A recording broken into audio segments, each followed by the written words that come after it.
بسم اللہ الرحمن الرحیم۔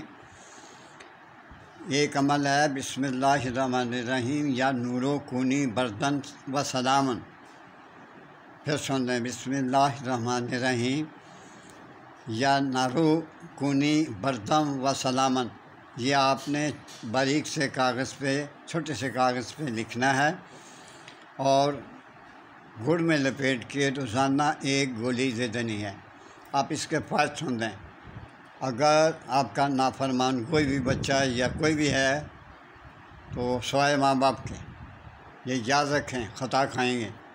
کوئی بھی شخص ہے، آپ اس کو لکھ کر دے سکتے ہو، انشاءاللہ العزیز آپ کا ہر کہنا مانے گا۔ نمبر 2، اگر وہ بیمار ہے، پرانا بخار ہے، نہیں جاتا، تو آپ یہ اسے دیں، انشاءاللہ العزیز بحکم اللہ وہ شفا یاب ہو جائے گا۔ آپ دیکھیں گے کہ کس طرح وہ شفا اسے ملی اللہ تعالیٰ کی طرف سے۔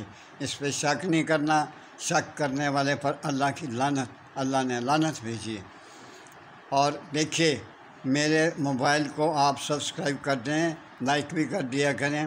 بیٹا میں آپ کو یہ چیزیں دیتا ہوں تو آپ کا حق بنتا ہے کہ لائک آپ پڑھتے ہو، کلک نہیں کرتے۔ یہ پتہ نہیں کیا آپ کو اللہ کی طرف سے سزا ہے کہ آپ کسی کی مدد نہیں کرنا چاہتے۔ اجازت چاہتا ہوں، اللہ حافظ۔